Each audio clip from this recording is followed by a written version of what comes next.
नमस्कार। हम उस जगह पे हैं जहां आज मगध एक्सप्रेस बहुत बड़ा दुर्घटनाग्रस्त होने से बाल बाल बची है। और वो उसके जो बोगी थे ना, बोगी दो पार्ट में हो गए थे।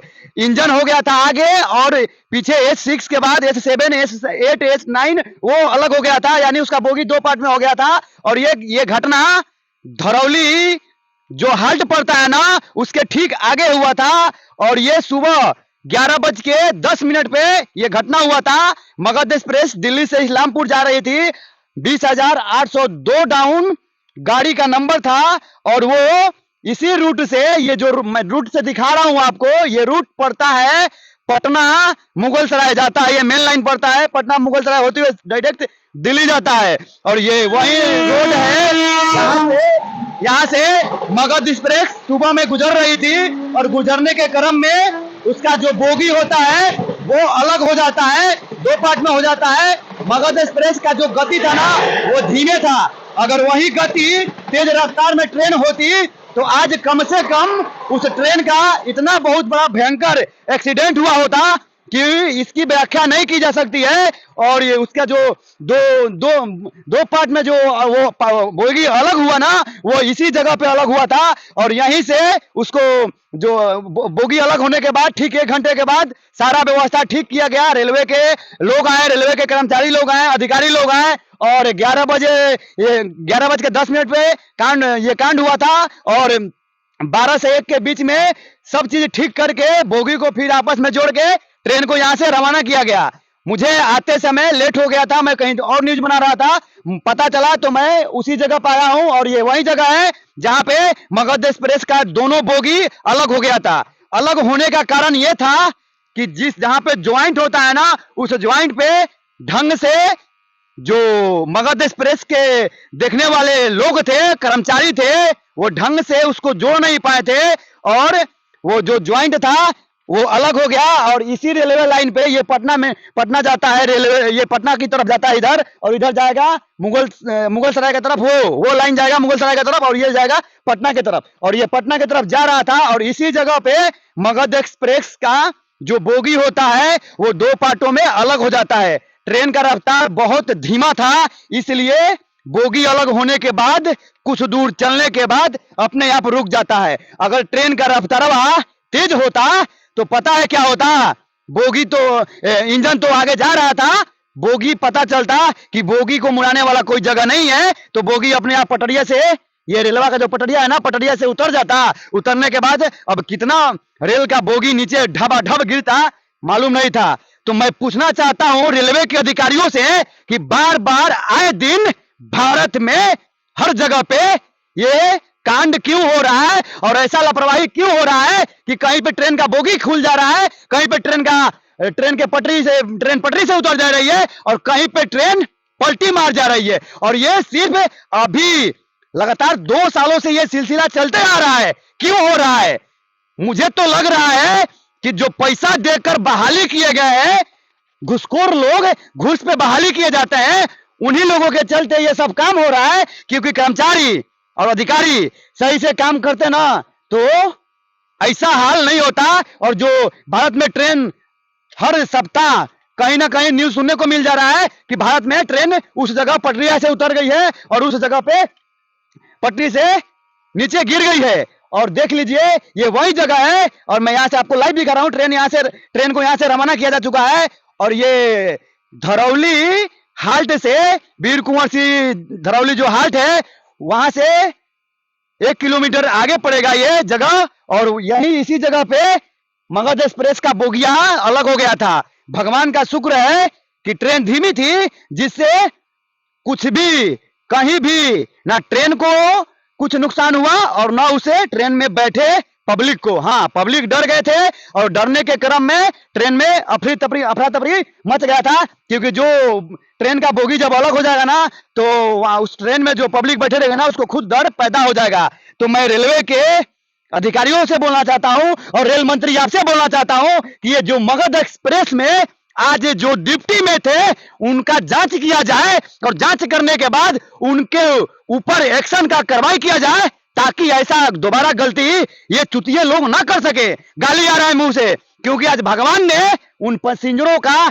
जान बचाया है जो आज मगध एक्सप्रेसवा में थे। नहीं तो ये बहुत बड़ा ब्रेकिंग न्यूज बनता कि मगध एक्सप्रेस डुमरांव और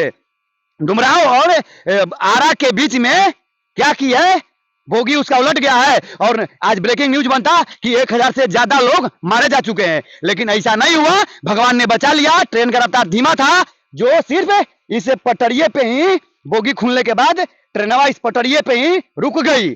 अगर रफ्तार तेज होता ना तो ट्रेनवा पता चलता कि इंजन आगे गया है और ट्रेन का जो S7 से बोगी जो स्टार्ट हो रहा था वो पटरी के नीचे गया और किधर धड़म धम धम जाता पता नहीं चलता।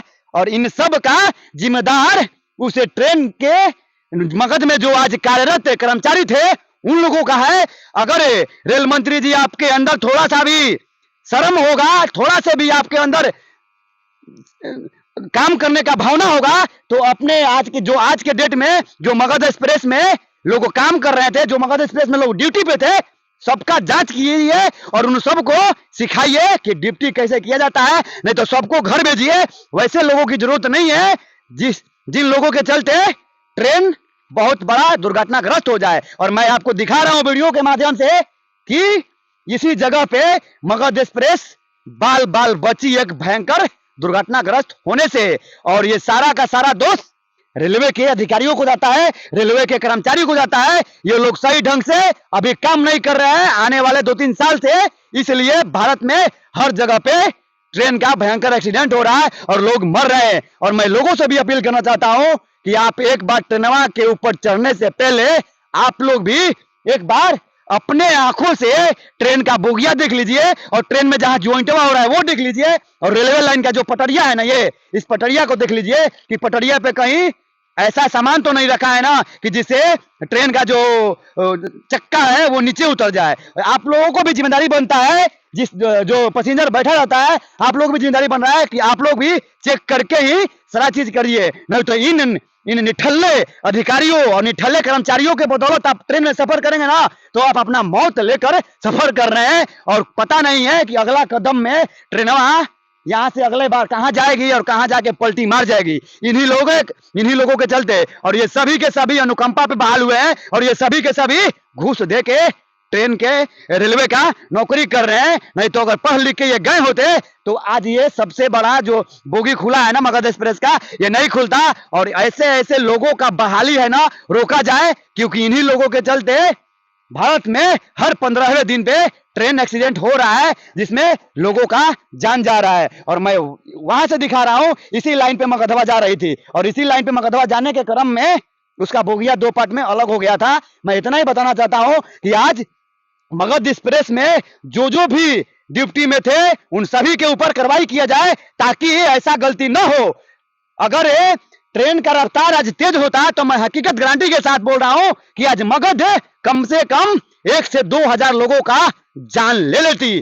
क्योंकि जब बोगी अलग हो गया था ना तो बोगी अलग होने के बाद स्पीड अगर तेज होता तो सारा बोगी ये धड़ाम धड़ाम धड़ाम धड़ाम इधर जाता है, खाई में गिरता और गिरने के बाद लोग का जान जाता। लेकिन गनीमत मनाइए कि ट्रेन धीमी थी और धीमे होने के कारण टूरीगंज से ट्रेन चल के आ रही थी और धीमी होने के कारण ट्रेन का जब बोगी खुलता है ना तो जो बोगी 2 पार्ट में होता है ना तो वो जो पिछला पार्ट होता है वो अपने आप खुद रुक जाता है। अगर ट्रेन तेज होता तो आज बहुत बड़ा भयंकर एक्सीडेंट होता, मैं गारंटी के साथ बोल रहा हूं। और मैं माननीय रेल मंत्री अश्विनी वैष्णव जी आपको बोल रहा हूं कि आपको अगर नहीं हो रहा है तो आप अपने पद से इस्तीफा देकर बैठ सकते हैं। क्योंकि भारत में आए दिन हर 15वें दिन पे सुनने को मिल रहा है कहीं ना कहीं कि इस जगह पे ट्रेन पलटी मार गई, इस जगह पे ट्रेन एक्सीडेंट कर गया। और ये देख लीजिए ये वही जगह है जहां पे आज मगध एक्सप्रेस का बोगी 2 पार्ट में अलग हो गया था।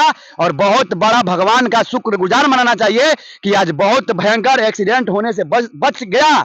नहीं तो फ्रंट पेपर टीवी न्यूज सब पे आज चलता और ये चलता कि मगध एक्सप्रेस का बोगी अलग हो गया और बोगी अलग होने के कारण उसका सारा डब्बा धड़ाम धड़ाम धड़ाम खाई में गिर गया। और मैं बता देना चाहता हूं रेलवे के कर्मचारियों से कि पीटे जाओगे एक दिन अगर पब्लिक के नजर में आ जाओगे तो, क्योंकि तुम लोग काम सही से नहीं कर रहे हो, काम ढंग से नहीं कर रहे हो। अगर काम ढंग से सही से करते तो आज ट्रेन का जो बोगी है ना वो नहीं खुलता और पब्लिक को बोल रहा हूं जो ट्रेन में बैठ रहे हैं कि आप लोग जब भी चढ़िए तो आप लोग जांच पड़ताल कर लीजिए, तब जाकर ट्रेन में चढ़िए, क्योंकि एक जान का कीमत बहुत है और एक जान के लिए, एक जान के ऊपर कितने लोग आश्रित है ये सभी लोग जानते हैं। इसलिए कहीं भी जाने के पहले एक बार ट्रेन को चेक कीजिए कि ट्रेन सही है कि नहीं है, उसके बाद बैठिए। मैं पब्लिकों को बोल रहा हूं, नहीं तो अपना जान गंवाने के लिए मत बैठिए। आए दिन भारत में ट्रेन दुर्घटना हो ही रहा है, पता नहीं किसकी नजर लग गई है रेलवे पे कि ट्रेनों के साथ ऐसा खिलवाड़ हो रहा है, कौन कर रहा है इसके ऊपर जांच अभी तक बैठा नहीं है, और ना ही सही ढंग से जांच करवा रहे हैं जो सरकार में बैठे हैं वो लोग। जय हिंद। पाटलिपुत्र न्यूज से वीरू उपाध्याय।